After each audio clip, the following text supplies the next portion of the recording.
근데 우크라이나가 착하다 뭐 이렇게 생각하죠. 유럽에서 부정부패 지수가 제일 높은 게 러시아고 두 번째가 우크라이나였어요. 선과 악의 전쟁으로 보는데 그렇지 않아요. 지금 나오는 영상들 있잖아요. 증거는 없어요. 다 그냥 우크라이나 발인 거지. 지금 우크라이나가 제일 요구하는 게 한국의 지원이에요. 사람을 죽이는 살상하는 무기는 지금까지 지원한 적이 없어요. 현재까지도 지원 계획은 없어요. 우리가 만일에 맘먹고 지원하게 되면 러시아는 굉장히 어려운 상황에 처하게 되죠. 안녕하세요. 머니사이드 구독자, 시청자 여러분. 제 이름은 조한범이고요. 통일연구원 석자연구원 있고 북한 전문 유튜브 대동강TV를 운영을 하고 있습니다. 반갑습니다. 요즘 이제 인민군 파병은 확실하고요. 다만 이제 현재 인민군의 정확한 역할은 아직 확인이 안 됐습니다. 그러니까 일부 소규모 교전 뭐 이런 얘기가 나오고 있지만 아직 확인은 안 됐다. 역할은 10,000명에서 한 12,000명 규모의 인민군이 러시아 파병이 된 건 확실하다. 쿠르스크 인근으로 이동한 것도 확실하다. 그러나 뭐 하는지는 모르겠다. 그리고 이제 지금 나오는 영상들 있잖아요. 개고기 통조림 영상, 그거는 사실은 진짜가 아닌 것 같아요. 왜냐하면 개고기 통조림 북한에 있습니다. 평양의 용성구역에 있는 용성특수식료라는 데서 만드는데 북한 일반 탈북자들은 본 적도 없어요. 그거는 올림픽 대회 같은 거나 선수촌에 납품을 하거나 아니면은 간부들, 고급 간부들 선물용이지 일반인들은 그거 듣도 보도 못한 사람들이 많거든요. 그러니까 그걸 뭐 인민군이 가져갔다? 아예 말이 안 되죠. 그 다음에 누렁이 개고기 이렇게 써 있는데 북한에서 개고기란 말 안 씁니다. 단고기 이렇게 쓰거든요. 요즘 나오는 영상은 조작이 많아요. 우크라이나군의 심리전 혹은 친우크라이나계 민간단체들의 심리전 조작 영상이 너무 많아요. 그렇죠. 왜냐하면 인민군이 파병이 됐다고 해야 우크라이나로서는 이제 대한민국 지원도 기대할 수 있고, 그 다음에 이제 외국 군대가 왔으니까 나토나 미국으로부터 지원을 더 받는 거죠. 그런데 예를 들면 또 여러 영상이 있는데 이 부상당한 인민군이 아마 얘기하는 거 보셨을 거예요. 근데 그것도 전 조작 가능성이 크다고 보는 게, 왜냐하면 정확하게 우크라이나가 하고 싶은 얘기를 인민군이 해요. 정확하게. 그다음 두 번째는 지금 우크라이나는 인민군 포로를 확보하는 게 최우선 목표거든요. 증거가 되니까. 근데 그런 부상병이 있으면 우크라이나 국방 당국이 공개하면 되는데 민간단체가 공개했거든요. 말이 안 되죠. 그 다음에 인민군들이 신분증도 부랴틴 신분증, 그 다음에 이제 군복도 러시아 군복을 입거든요. 근데 인공기를 왜 갖고 다녀요? 들키려고. 그러니까 지금 나오는 건 영상은 거의 대부분 조작이다. 제가 보기에는. 지금 증거는 없어요. 다 그냥 우크라이나 발인 거지.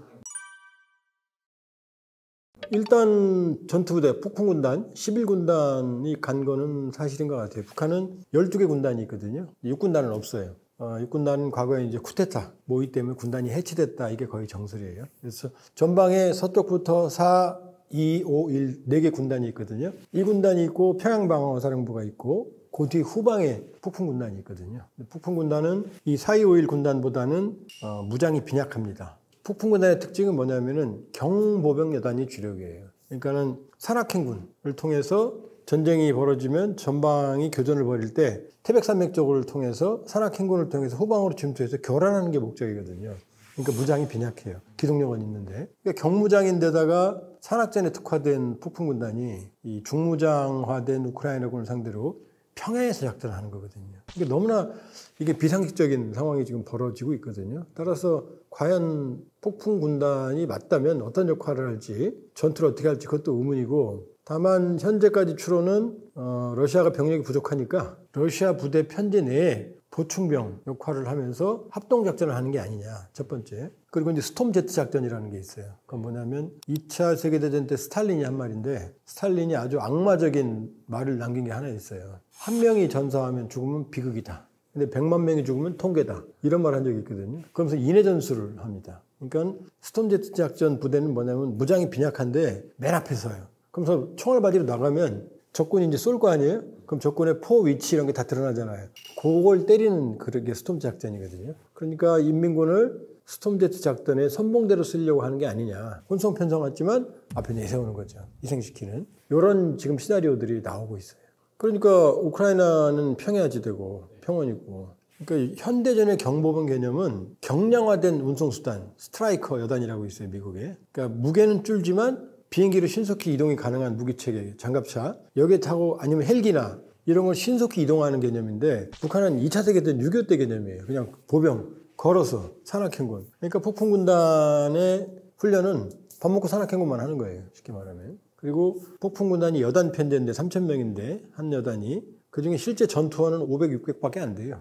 나머지는 다 농사 짓고 뭐 돼지 키우고 뭐 염소 키우고 그런 사람들이거든요. 그러니까 여러 가지로 의문이 있는 거죠. 그 폭풍군단이 도대체 왜 갔는지. 이유는 되죠. 전방군단을 뺄 수는 없으니까. 후방에 있는 기습부대였던 폭풍군단의 4개 여단 12,000명, 3,000, 3,000, 3,000, 3,000, 3, 40가 갔다는 게 정설인데 과연 전투력은 얼마일지 미지수다. 왜냐? 폭풍군단은 화기가 다 휴대용 화기예요. 전차, 장갑차, 중포가 없어요. 박격포도 60mm 분해해서 들고 다니는 거, 포탄도 배낭에 넣고 다니는 거, 요 정도거든. 근데 요 정도를 가지고 중무장한 우크라이나군하고 싸운다? 거기다가 도보 행군인데 러우 전쟁 환경에서는 장갑차가 탱크가 없으면 전쟁을 못해요. 그냥 뭐 탱크 장갑차가 부서지니까 소용없는 것 같다 그러지만 절대 아니에요. 탱크 장갑차가 없으면 전쟁을 아예 못해요. 어느 쪽이 더 많이 소모하느냐 이 게임이지. 근데 북한 폭풍군단은 그런 기계화된 어떤 그 보병이 아니었거든요. 그러니까 여러 가지 면에서는 부적합한 환경에 투입이 됐다 이렇게 봐야죠.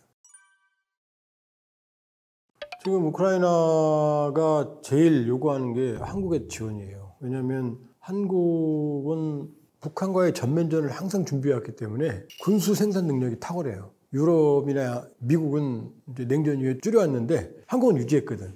그러니까 제일 필요로 하는 게 155mm 포탄입니다. 이게 주포거든요. 그러니까 105mm도 쓰고 그러지만 지금은 러시아는 152mm, 우크라이나는 155mm. 얘네들이 한 30kg에 40kg 되니까 이게 제일 효과적인 이건 하루에 포탄을 누가 많이 소비하느냐가 전쟁을 좌우하거든요. 근데 러시아는 하루에 만에서 한 3만 발 정도. 근데 우크라이나는 그 몇 분의 1밖에 못 쓰고 있거든. 우리의 155mm 포탄을 제일 필요로 하고 그 다음에 방공망, 지도공 미사일, 우리 천공2 같은 것들. 그 다음에 K9 같은 자주포는 세계 최고거든요. 가성비가 최고예요. 이런 것들. 그러니까 한국으로부터는 참 필요한 게 많죠. 우크라이나가. 살상무기는 지원 안 해요. 원칙은. 그러니까 인도적인 뭐 군복이나 의약품이나 아니면 지뢰 제거 차량이나 이런 거는 이제 제공한 적이 있는데 사람을 죽이는 살상하는 무기는 지금까지 지원한 적이 없어요. 현재까지도 지원 계획은 없어요. 이제 앞으로 러시아와 북한 간의 군사협력이 어느 단계를 진행하느냐 여기에 따라서는 이제 여지는 남겨뒀지만 현재까지는 지원하지도 않았고 지원할 계획도 현재는 없어요. 한국은 K방산 그러니까 냉전이 끝나면서 유럽과 미국은 더 이상 대규모 전면전이 안 일어날 거 판단했어요. 국방비도 줄였고 그 다음에 군수업체도 축소했어요. 그러니까 소량 주문 생산 정도 했어요. 근데 대한민국과 북한은 항상 전면전을 준비했기 때문에 양측 다 막대한 군수 보급 능력이 생산 능력이 지금 있는 거예요. 그러니까 러시아는 북한에게 손잡 매달리고 있고 지금 나토하고 미국은 우리만 쳐다보고 있는 거죠. 내내 좀 줘 이러는 거죠. 그러면은 이제 우리가 만일에 맘먹고 지원하게 되면 러시아는 굉장히 어려운 상황에 처하게 되죠. 이제 그냥 인도적 지원한다 입장이었는데 인민군이 파병이 됐잖아요. 이 얘기 달라지죠. 자, 그래서 이제 이게 어떤 의미가 있냐. 지금 우리 견해가 나뉘고 있어요. 우리 전쟁이니까 적극 참여해야 된다. 우리 전쟁 아니니까 아예 관심 꺼야 된다. 이 두 입장이거든요. 두 입장 다 틀려요. 왜냐? 이 전쟁은 우리와 관계 있는 전쟁이에요. 왜냐? 인민군이 파병이 되면 어떤 일이 벌어지느냐. 우리가 월남전에 파병을 했거든요. 64년부터 73년까지 약 32만 명이 파병이 됐어요. 그래서 5천 명이 전사하셨고 한 11,000명이 부상을 당하셨거든요. 그때 우리가 파병한 대가로 미국이 우리의 국방력을 크게 향상시켜줬어요. 그때 M1 소총, 딱총, 이거를 M16으로 모두 바꿨고 그 다음에 69년에는 그 당시 세계 최강의 전투기가 F4 팬텀이었어요. 하늘의 도깨비. 멋있게 생겼죠. 밀덕들이 좋아하죠. 그게 일본도 없고 동북아에 아무도 없는 그 비행기를 일개 대대를 미국이 무상으로 임대해 줬습니다. 그래서 우리가 한때 잠깐 동북아 최강의 공군력을 가진 적이 있어요.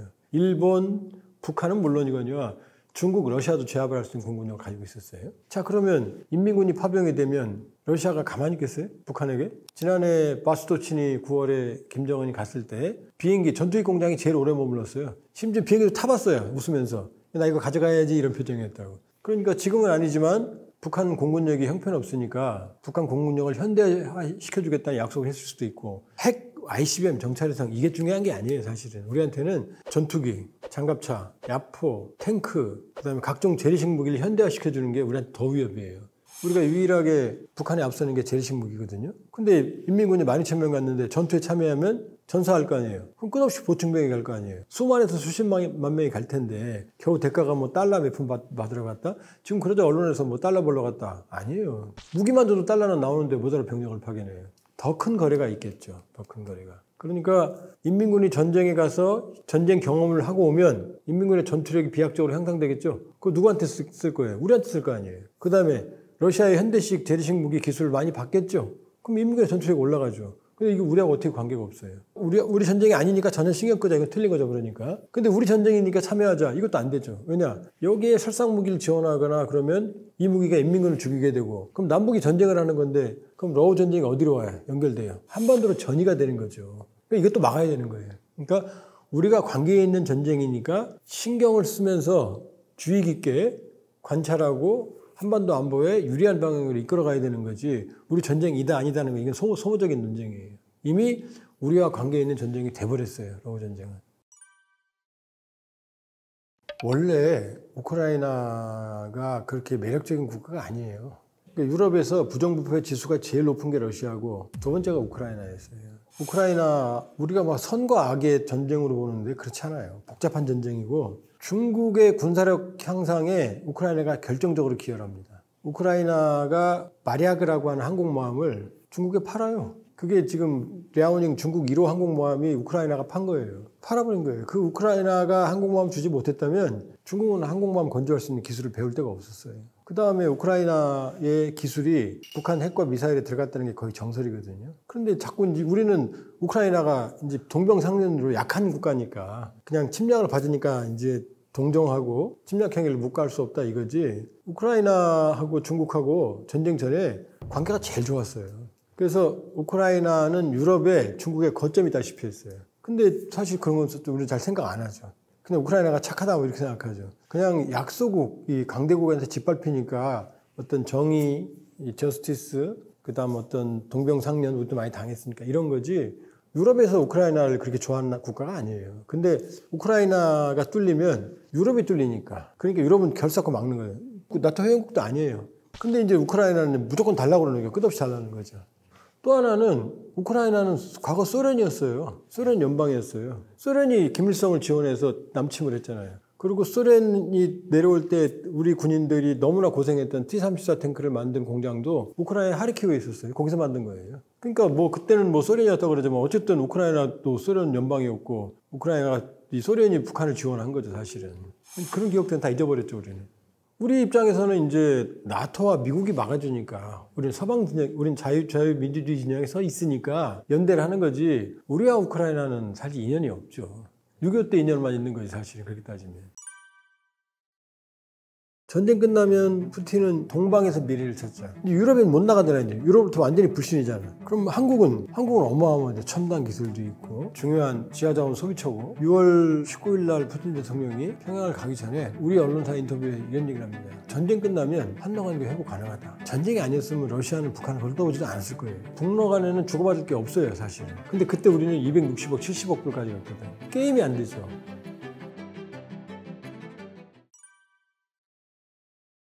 트럼프 대통령, 전 대통령은 이제 당선자죠. 우크라이나 전쟁 같은 거 안 좋아해요. 왜냐, 돈 쓰기 싫어하잖아. 남의 나라한테 돈 내가 왜 쓰냐 이거지. 그러니까 빨리 끝내겠다라고 얘기를 하고 24시간 안에 전쟁을 끝낼 수 있다고 떠들고 있거든요. 실제로 끝낼 수 있어요. 왜냐, 우크라이나한테 무기 공급을 끊어버리면 끝나니까. 그러면 아예 끊어버리면 그 전쟁할 수행이 안 되니까. 그 다음에 푸틴한테는 넌 가만히 있어 이렇게 하면 되죠. 근데 푸틴은 지금 휴전하고 싶어해요. 거의 남한 면적을 점령하고 있거든. 이 상태에서 휴전하면 푸틴이 이기는 거거든. 그러니까 트럼프 방식이라면은 누구든 끝낼 수 있죠. 그런 식이라면. 근데 이제 그 방식이 과연 옳으냐. 문제를 해결하는 게 아니잖아, 지금. 침략행위 용인하고 영토 뺏긴 상태고 나쁜 놈들 처벌도 안 하고 이렇게 되는 거죠. 그러니까 트럼프의 좋은 점은 더 이상 희생을 막고 전쟁을 빨리 끝내는 거. 이건 좋죠. 그러나 우크라이나로서는 억울한 거고 불법 침략행위가 용인되는 거고 이 냉혹한 침략행위를 인정해 주는 거고 또 이게 문제 해결이 아니잖아, 지금. 골마 터지는 거잖아요, 지금. 그 양면이 다 있어요. 그러니까 아무래도 러우 전쟁은 트럼프 집권하면서 소강 상태로 가거나 아니면 휴전할 가능성이 있다.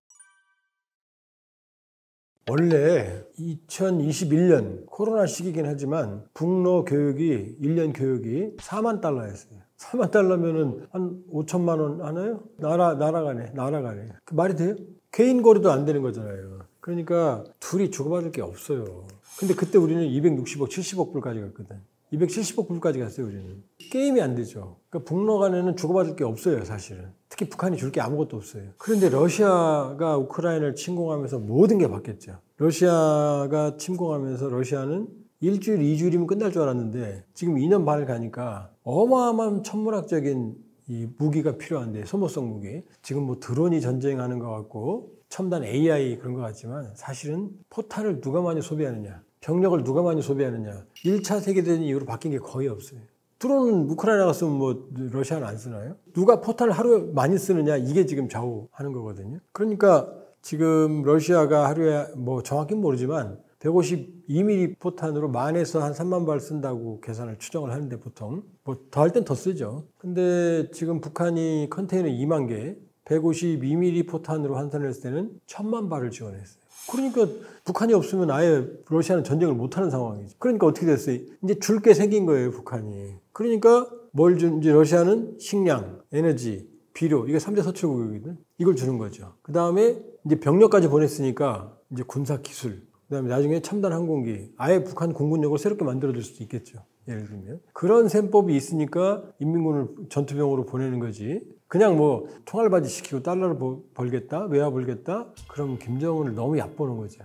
김정은은 훨씬 더 복잡한 셈법이 있다, 이렇게 볼 수 있어요. 주고받는 거죠. 둘이 전략적 이해관계가 많이 떨어지는 거죠. 푸틴은 북한이 없으면 전쟁 수행이 어렵고, 그 다음에 러시아는 북한이 필요로 하는 걸 많은 걸 가지고 있고. 러시아는 원래 소련이 15개 공화국이었거든요. 근데 이게 해체되면서 노동 분업 체계가 다 깨졌어요. 그러니까 우리나라가, 대한민국이 갑자기 서울 다른 나라, 경기도 다른 나라, 경상도 다른 나라 됐다고 생각해봐요. 그럼 생산체계가 돌아가겠어요? 다 분업체계가 다 깨져버리잖아요. 그러니까 첨단 무기 기술은 있는데 제조업 기반이 취약해요. 그러니까 군수 능력이 딸리는 거예요. 무한정 소비되는 군수품들을 생산하는데 한계가 있는 거예요. 그러니까 근데 북한은 어떻게 해요? 우리랑 또 거의 7, 80년간 전쟁을 준비해 왔으니까 군수 생산 능력이 있는 거죠. 그게 이제 원래 동맹 조약은 전쟁을 같이 한다는 게 동맹이에요. 그 다음에 이제 적이겠죠, 적. 요 사이가 일반 국가 간의 관계거든. 여기가 세 가지가 있어요. 동반자 관계, 전략적 동반자 관계, 제일 높은 게 포괄적 전략적 동반자 관계. 근데 이번에 체결한 게 포괄적 전략적 동반자 관계거든요. 6월 19일 날 북러가. 근데 말은 포괄적 전략적 동반자 관계인데 이 안에 전쟁이 터지면 군사적 지원을 한다는 내용이 들어있어요. 동맹 조약에 들어가는 내용이 여기 들어가 있어요. 그러니까 이 조약을 체결하고 설마 했는데 이제 파병까지 하게 된 거죠. 그러니까 그 조약이 러시아에서 비준이 다 끝났어요. 이제 효력을 발휘하는 상황이거든요. 그러니까 그 조약이 그냥 우연히 체결된 게 아니다, 이런 상황을 염두에 뒀다, 이렇게 봐야죠. 근데 이제 러시아는 워낙 급하니까 서로 상대방이 전쟁에 처하게 되면 도와준다, 이렇게 돼 있거든요. 근데 러시아는 지금 전쟁 중이니까 북한은 도와줘야 될 의무가 생기는 거죠. 근데 북한은 전쟁 중 아니잖아요, 지금. 그러니까 전쟁이 일어나면 그때 가서 생각하겠다는 거죠, 푸틴은. 그러니까 푸틴이 절적으로 유리하죠.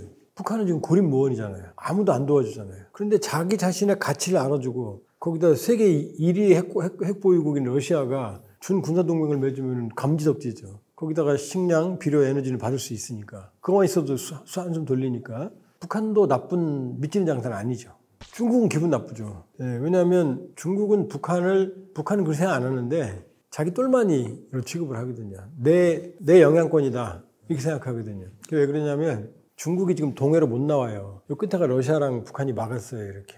원래는 나올 수 있었어요, 청나라 때는. 근데 청나라하고 러시아가 전쟁하면서 그 땅을 뺏긴 거예요. 요만큼이 못 나와요. 정말로 요만큼이 못 나와요. 철천지 한이죠. 여기만 나오면 동해인데. 그러니까 동북 삼성이 육지로 갇혀 있어요, 지금. 서해로 나와야 돼, 보아이만으로 이렇게. 그러니까 중국의 꿈은 차항 출해, 항구를 빌려서 바다로 나온다. 그게 북한이잖아요. 그러니까 유사시 북한을 점령하거나 아니면 북한의 위성국가를 세워서 동해로 나오겠다는 게 중국의 꿈이었어요. 그리고 중국과 북한 간에는 조중 우호협정 및 상호 원조 조약이라고 해서 유사시 군대를 중국이 파견할 수 있게 돼 있거든요. 근데 이번에 6월 달에 러시아도 군대를 파견할 수 있게 돼 있잖아요. 중국이 들어오면 러시아도 들어오겠죠. 왜? 북한을 영향력을 유지하려고. 그리고 더 큰 건 뭐냐? 중국이 동해로 나오면 그림 속으로 지도를 한번 생각해봐요. 동해로 나오면 러시아의 블라디보스톡을 포위하잖아요. 이렇게 못 나오게. 그럼 러시아한테 이거 악몽이거든. 중러가 친한 것 같지만 옛날에 영토 분쟁도 했고 전쟁까지 했거든. 60년대에. 그러니까 중국 입장에서는 이 북러 밀착이 중국의 국가 이익에 아주 심각하게 저해가 되는 거죠. 그러니까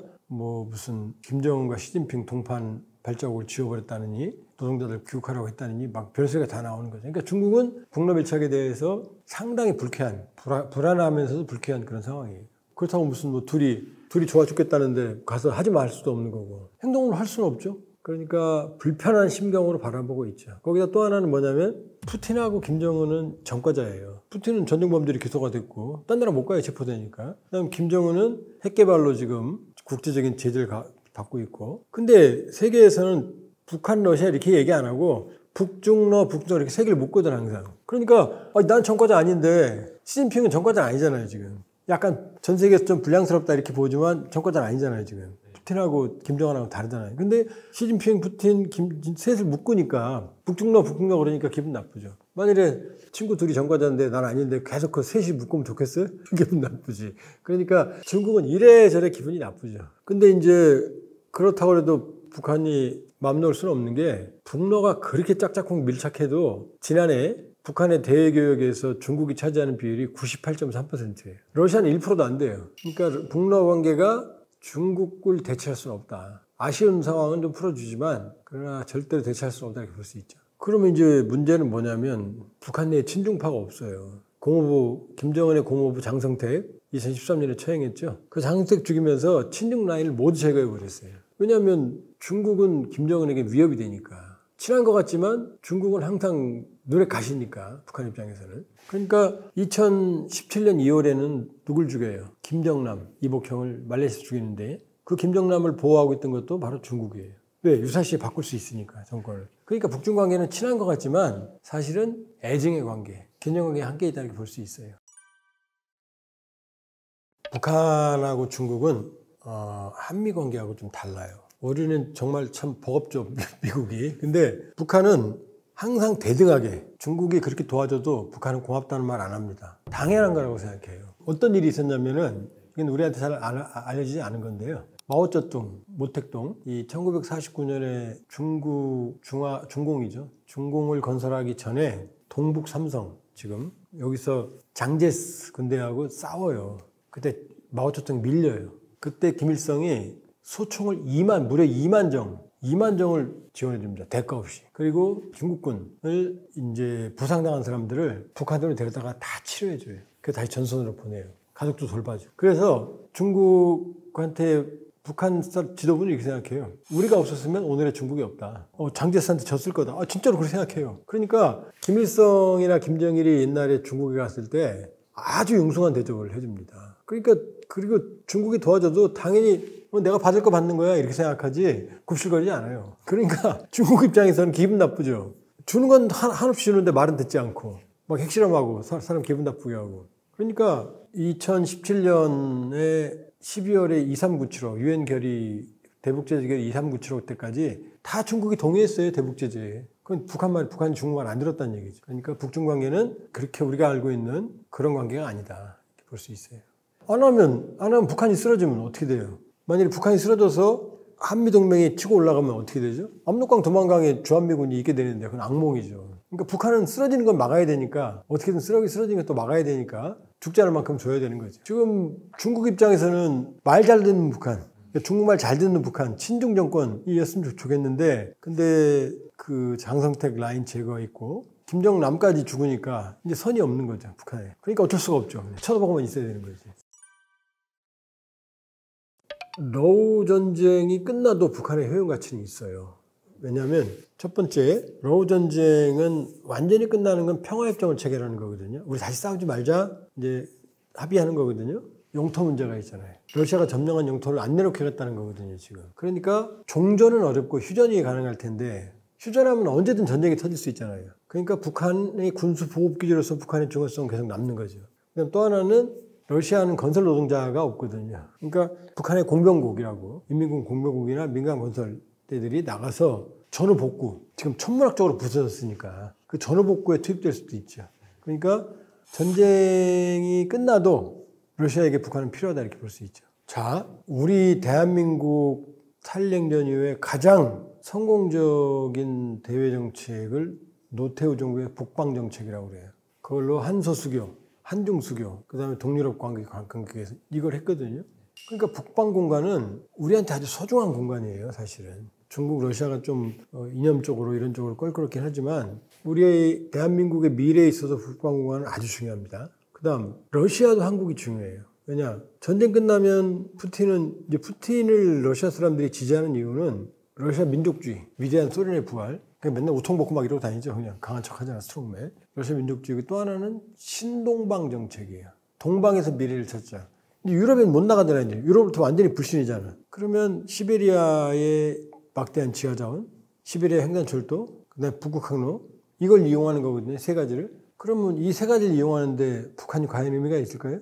1년에 4만 불밖에 안 했는데, 거리를. 그럼 한국은 어마어마하죠. 첨단 기술도 있고, 그 다음에 TKL, 한반도 종단철도와 시베리아 횡단철도 연결하면 유럽까지 열흘 보름이면 가고, 그 다음에 한국은 러시아의 중요한 지하자원 소비처고, 그렇게 본다 그러면은 한러 간의 관계는 무한한 발전의 가능성이 있어요. 그러니까 6월 19일 날 푸틴 대통령이 평양을 가기 전에 우리 언론사 인터뷰에 이런 얘기를 합니다. 전쟁 끝나면 한러 관계 회복 가능하다. 이런 얘기까지 했어요. 그러니까 지금 러우 전쟁이라는 상황적 조건이 지금 상황을 이렇게 나쁘게 만들어 가는 거지, 전쟁이 아니었으면 러시아는 북한을 걸어다보지도 않았을 거예요.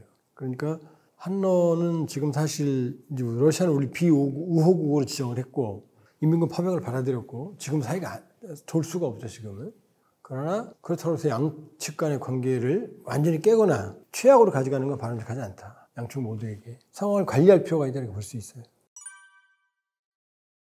김일성도 자연사했죠. 김정일도 자연사했죠. 나쁜 놈들이지만 성공한 독재자잖아. 근데 김정은은 배운 게 없지, 쉽게 말하면. 김여정이 담아내는 거 봐요. 그 배운 사람이 한 건가 지금 막 쌍욕하고. 만약에 김주애가 되면 어떻게 되겠어요? 허수아비 될 거 아니에요. 김여정이 뒤에서 봐주겠지만 김여정 머리 든 게 없잖아 지금. 그러니까 김여정은 설치겠지만 그러다 이제 제거당하겠죠.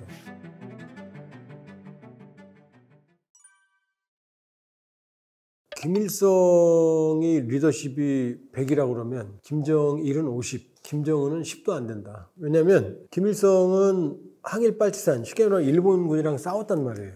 우리말로 하면 독립군이죠. 물론 전과는 거의 없었어요. 미미해요. 근데 그때가 언제냐면은 모두가 이제 무장투쟁은 어렵구나 할 때 총소리가 빵빵 나니까 이게 효과가 컸지. 그리고 이걸 아주 과대 포장을 했어요. 모든 독립군 역사를 다 자기 거로 조작을 해버렸어요. 신화를 썼어요. 그러니까 없는 요만한 걸 가지고 이만큼 튀겨버린 거지. 그 다음에 70년대 초반까지만 해도 뭐 우리가 인정하고 싶지 않지만 북한이 우리보다 잘 살았어요. 우리 힘들었잖아요. 박정희 대통령이 그래서 근대화의 운명을 건 거예요. 북한을 이겨야 되니까. 북한보다 못 살았으니까. 그러니까 오히려 그때는 남북관계가 바뀌었어요.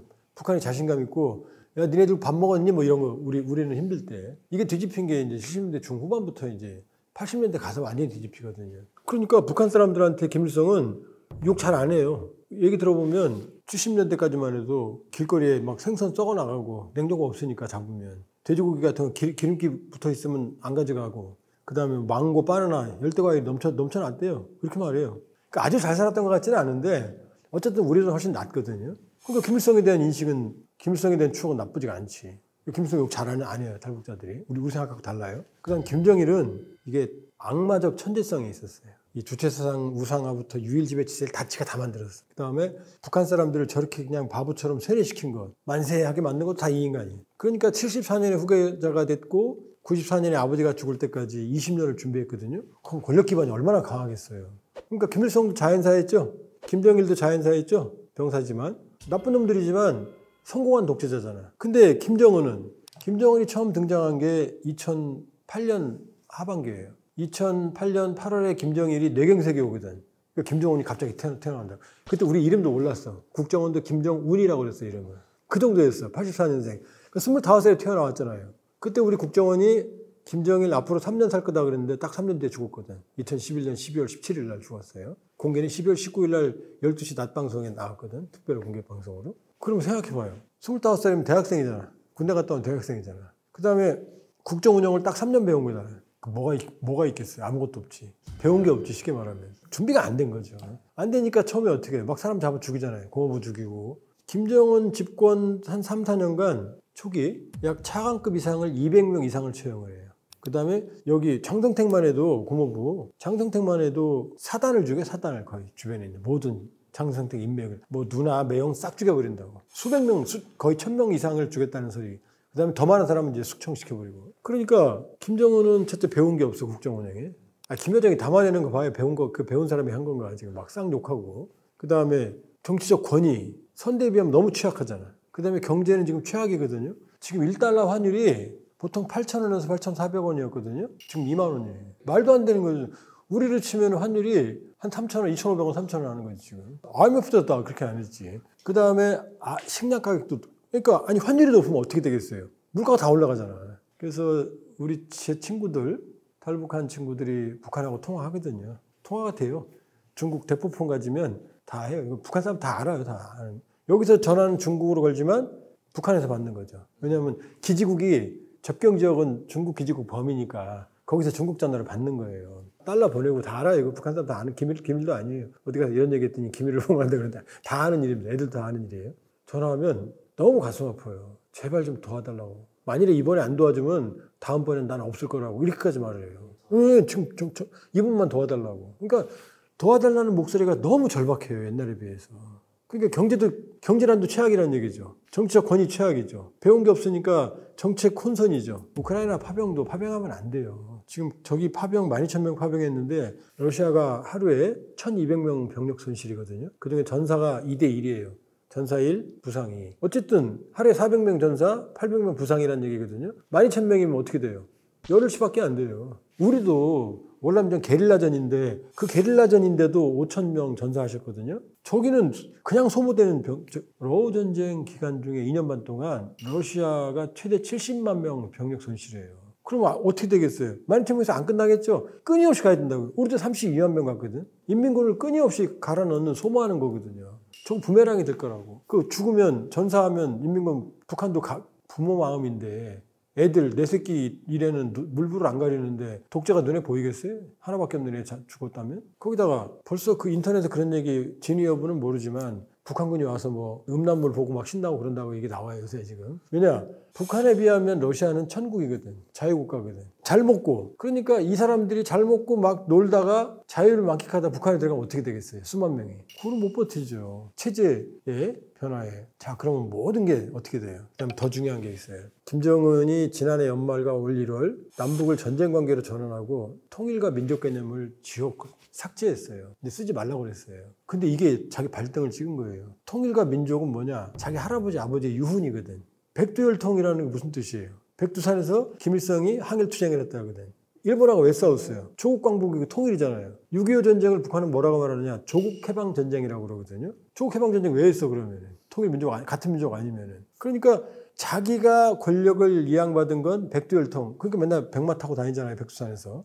그 말 참 불쌍하죠. 145km 싣고 다니려면. 지가 백두혈통이라고 떠들고 다니는데 자기 백두혈통 발을 끊어버린 거 아니에요. 백두혈통이라면 민족과 통일이거든. 북한에서 처형을 할 때, 총살할 때 이렇게 말합니다. 반통일, 반민족주의자는 반혁명문자, 그리고 총살하거든요. 지가 지금 반통일, 반민족이었잖아요. 본인을 완전히 부정한 거죠. 머리가 좋으면 그렇게 말할 수가 없죠. 원래 북한에서 민족주의자란 말은 나쁜 말이었어요. 왜냐하면 사회주의에서는 피해 기반을 한 민족이 중요하지 않아요. 그 마르크스의 공산당 선언에서는 만국의 노동자의 단결하라 그러거든요. 노동자면 같은 민족이라는 얘기예요. 그런데 김일성이 1991년, 그때가 언제예요? 사회주의 붕괴될 때거든. 이때 머리를 바꿔요. 사회주의가 붕괴되니까 이데올로기가 필요하잖아요. 일본 마이니치 신문과의 인터뷰에서 나는 공산주의자이면서 민족주의자다 이런 말을 해요. 그러면서 자기 항일 투쟁했던 그걸 이제 끄집어내서 부풀리고 해서 이제 민족주의를 색채를 더해요. 사회주의만 갖고는 힘드니까, 망했으니까. 그래서 그 뒤로부터는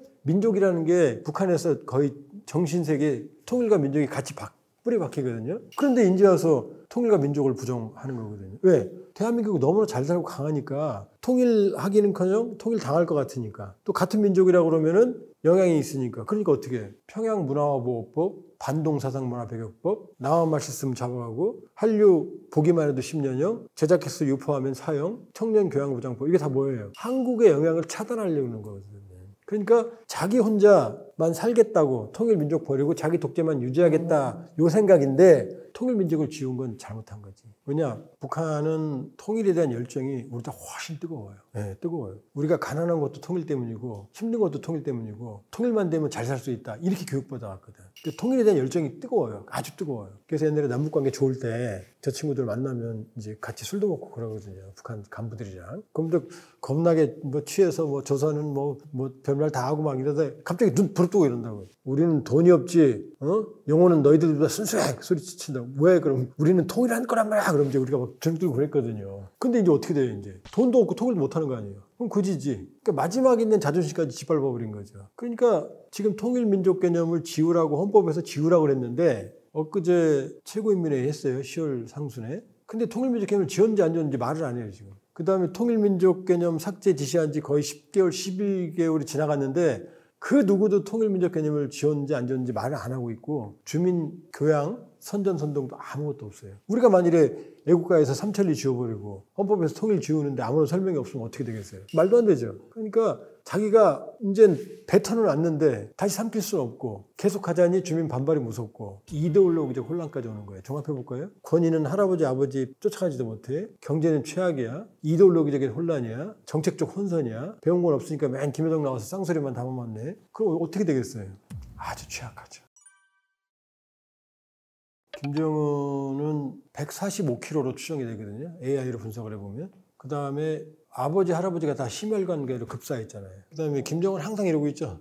담배를 유치원에서도 피우고 교실에서도 피우고 핵무기 앞에서도 피워요. 그 액체연료 앞에. 불트면 터지거든요. 그 얘기는 항상 담배를 들고 있다는 얘기. 심지어 수해 현장 가는 그 보트에서도 그걸 들고 있어요. 현송월이라고 김정은 비서 있죠. 그 구찌백 들고 다니는 여자. 그 구찌백에 잿더리 들어있어요. 크리스탈 잿더리. 큰 거 항상 그거 써. 그 다음에 성냥을 써요. 항상 이것도. 라이터 쓰는 게 아니라 성냥을 써. 그 뒷딸 김주혜가 성냥 들고 다녀요. 이렇게. 자, 145kg에 심혈관계 가족 병력에 꼴초에 그 정도 하루에 한 4갑 5갑 필 거예요 아마. 그 다음에 취침 시간은 새벽 5시에 나와요. 기록 영화에. 나는 새벽 5시가 취침 시간이라고. 그리고 그 밤새 뭐 하느냐? 쓸데없는 일이에요. 예를 들면 뭐 애들 유치원 이름 짓는 거 싫어요. 예를 들어서 북한에서 쓰는 애들 쓰는 책가방이 소나무 책가방이거든요. 그 김정은이 줬어요. 소나무처럼 튼튼해야 된다고. 그 다음에 학습장, 민들레 학습장이거든요. 민들레 호시처럼 퍼지라고 그래, 지식이. 다 김정은이 준 거예요. 유명한 이름 다 김정은이 줘요. 그리고 한 번은 이제 북한 해군 함정이 침몰해요. 침몰해서 한 수십 명이 전사해요. 기록 영화에 나와요. 근데 김정은이 울면서 밤새 뭐 하냐. 그 사진을 하나하나 액자에 지가 집어넣어요, 이렇게. 포장해서 갖다 주라고. 그런 일 하고 있어요, 그런 일. 그러니까 지도자가 해서는 안 될 일. 그러니까 이 친구는 이렇게 말해요. 나에겐 2가지 그리움이 있다. 하나는 인민들이 배부른 모습을 보는 것. 또 하나는 잠이 그립다. 잠이 정말 그립다 그래. 누가 자지 말래요? 그 왜 하냐고 지금. 사진 이거 하고 앉았고.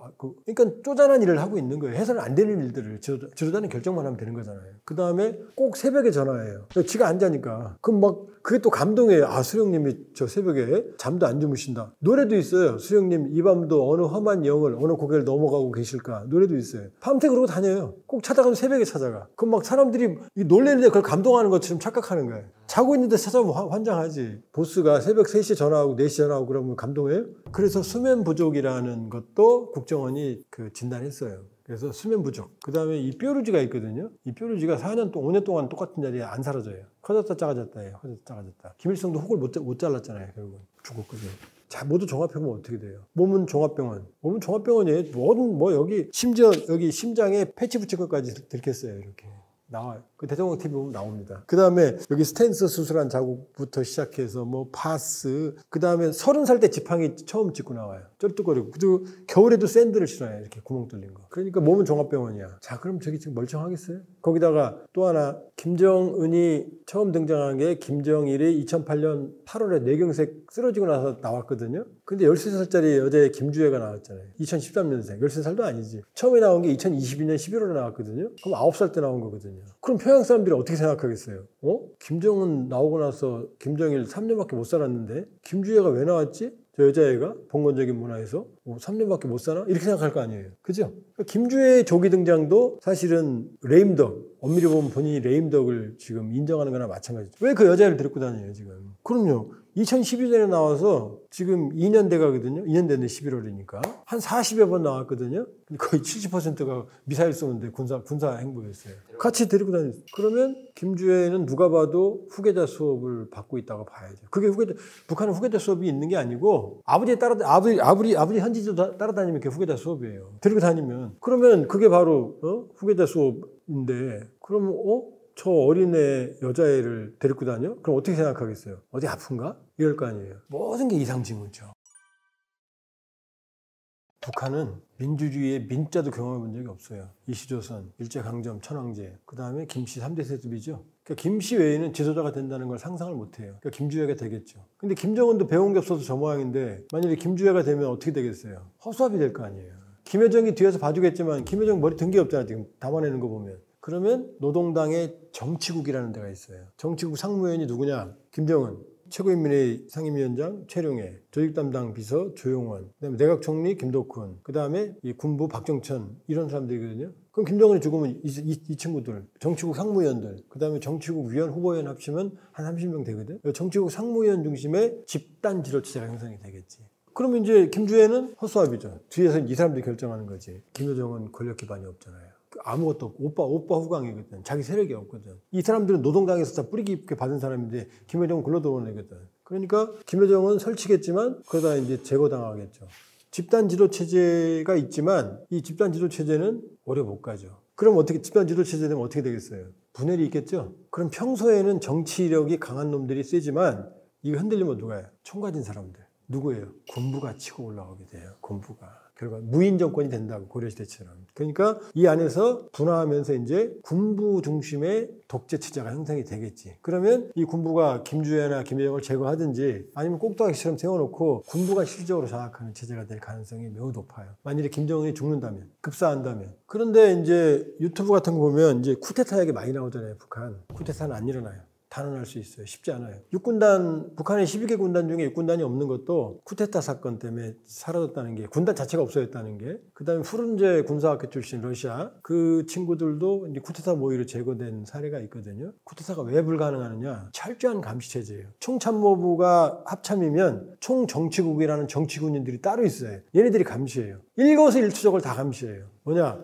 몇 월 며칠 창밖을 보면서 뭐라고 말했다? 김정일 죽고 난 2011년 12월 17일, 19일 날 이제 방송이 나오는데 그 방송 듣고 군인들이 뭐 했는지 기록물이 다 제가 가지고 있거든요. 뭐 사단장 강태호 235 군부대 남포였는데 하늘을 바라보며 5분간 울면서 뭐라고 그랬다. 내려와서 자기 방에 가서 뭐라고 했다. 일거수일투족을 다 써놨어요. 심지어 소대장까지.